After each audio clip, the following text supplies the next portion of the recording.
ಈ ಪ್ರಕರಣದಲ್ಲಿ ಅದು ಮರು ತನಿಖೆಯೋ ಹೊಸ ತನಿಖೆಯೋ ಏನೋ ಒಂದು ಎಂಥದೋ ಒಂದು ಆಗಬೇಕು.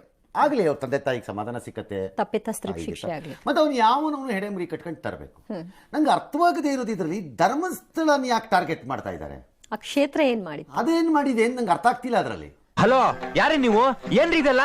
ಭಯ್ಯ ನೀವು ಯಾಮಾರ್ ಬಿಟ್ರಿ, ಇವಳು ಸಾಮಾನ್ಯಗೆ ಇಲ್ಲ. ಈಗ ಫಾರ್ ಎಕ್ಸಾಂಪಲ್ ಯಾವುದೋ ಚರ್ಚಲ್ಲಿ ಏನೋ ಆಗತ್ತೆ ಅಂತ ಅನ್ಕೊಳ್ಳೋಣ, ಆದರೆ ಆಗತ್ತೆ ಅನ್ಕೊಳ್ಳೋಣ, ವ್ಯಾಟಿಕನ್ ಅನ್ನ ಬ್ಲೇಮ್ ಮಾಡ್ತೀರಾ? ಯಾವ್ದಕ್ಕೆ ಯಾವ್ದಂತ ಮಾಡೋದು? ವ್ಯಾಟಿಕನ್ಗೆ ಅಲ್ಲಿಗೆ ಬ್ಲೇಮ್ ಮಾಡಿಬಿಡ್ತೀರಾ, ಎಲ್ಲ ಅವ್ರದ್ದು ಶೆಡ್ಡಿ ಅಂತ ಅಂದ್ಬಿಡ್ತೀರಾ ಹಂಗಾರೆ? ಅದು ಇಲ್ಲಿ ಯಾವುದೋ ಒಂದು ಮಸೀದಿಲಿ ಏನೋ ಒಂದು ಆಗತ್ತೆ ಅನ್ಕೊಳ್ಳೋಣಪ್ಪ, ನಾಳೆ ಏನೋ ಒಂದು ಆದರೆ ನಾ ಹೇಳೋದು ಕೇಳ್ತಿದ್ರಲ್ಲ, ಅದು ಬೇರೆ ಇದು ಬೇರೆ, ಎಲ್ಲೋ ಸಪರೇಟ್, ಬರೀ ನಾಟಕ ಅಷ್ಟೇ. ಅಲ್ಲಿ ಮುಖ್ಯಸ್ಥರ ಹತ್ತಿರದಿಂದನೋ ಅಥವಾ ಆ ಮಸೀದಿ ಒಳಗಡೆ ಯಾರೋ ಕೆಲಸ ಮಾಡೋರು ಏನೋ ಒಂದು ಆಗ್ಬಿಡುತ್ತಪ್ಪ, ಅದಕ್ಕೆ ಆ ಮಸೀದಿ ಮುಖ್ಯಸ್ಥರೇ ಕಾರಣ ಅಂತನೋ, ಅಥವಾ ಬೆಂಗಳೂರಿಗೂ ಕರ್ನಾಟಕಕ್ಕಿರೋ ಮುಸ್ಲಿಂ ಸಂಘಟನೆ ಯಾವುದೊಂದು ದೊಡ್ಡ ಅತಿ ದೊಡ್ಡ ಸಂಘಟನೆ ಯಾವ್ದಿರುತ್ತೋ ಅವರೇ ಕಾರಣ ಹಂಗಂತೀರಾ? ಹೇಗೆ ಅವ್ರು ಜವಾಬ್ದಾರರಾಗ್ತಾರೆ? ರಾಜಕೀಯ ಪಕ್ಷಗಳು ಬಹಳ ಸರಿ ತಮ್ಮ ಲೀಡರ್ಗಳು ಮಾಡ್ದಾಗ ಅದು ವೈಯಕ್ತಿಕವಾಗಿ ಮಾಡಿರೋದಕ್ಕೆ ಪಕ್ಷ ಜವಾಬ್ದಾರಿನಾ ಅಂತಂದಿಲ್ವಾ ನೀವು? ನಿಮಗೆ ಅರ್ಥ ಆಗ್ತಾ ಇಲ್ಲ ಹುಚ್ಚು ನನ್ನ ಮಕ್ಕಳ್ರ. ಇಲ್ಲ ಹೆಂಗಾಗತ್ತೆ ನಂಗೆ ಅರ್ಥ ಆಗ್ತಿಲ್ಲ ಈ ಕೇಸಲ್ಲಿ. ಇದು ಯಾಕೆ ಅವ್ರನ್ನೇ ಗುರಿ ಆಗಿ ಏನಕ್ಕದು?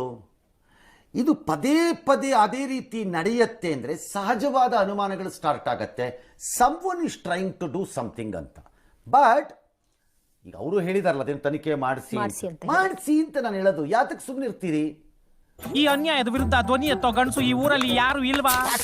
ಮಾಡಿಸ್ಬೇಕದು. It's a fit case for a fresh investigation. But it doesn't mean ಇದು ಇನ್ನೊಬ್ಬರ ರಾಜಕಾರಣಿಗಳ ಮಕ್ಕಳೇನೋ ಮಾಡಿದಾಗ ಸಹಜವಾಗಿ ಹೇಳಿಕೆ ಕೊಡಲ್ವಾ? ರೇ ಮಕ್ಕಳು ಮಾಡಿದಕ್ಕೆಲ್ಲ ಅಪ್ಪನ ಜವಾಬ್ದಾರಿ ಮಾಡ್ತೀರಾ ಅದಕ್ಕೆ ಅಂತ ಹೇಳಲ್ವಾ ಇವರು? ಹಾಗೆ ಯಾರು ಇದಾರೋ ಇಲ್ವೋ ಲೆಟ್ ಇಟ್ ಬಿ. ಅಂತವ್ರು ನೋಡಿದ್ರೆ ತಲೆನೂ ಬಗ್ಗಿಸ್ತೀನಿ, ಪೂಜೆನೂ ಮಾಡ್ತೀನಿ, ಕೈಯೂ ಮುಗಿತೀನಿ. ಹಾಗಂತ ಮುತ್ತೈದೆ ತರ ಮೇಕಪ್ ಹಾಕೊಂಡು ಪೋಸ್ಟ್ ಕೊಡೋರ್ಗೆಲ್ಲ ಮರ್ಯಾದೆ ಕೊಡೋದಕ್ಕೆ ನನಗೇನ್ ದರ್ದ? Because the case has been primarily decided at a lower court ಅಲ್ಲಿ.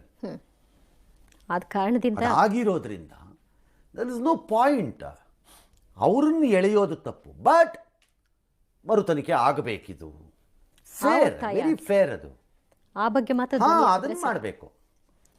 ನಿನಗ್ ನನ್ನ ಮೇಲೆ ನಂಬಿಕೆ ಇದೆಯಾ? ಇದೆಯಾ?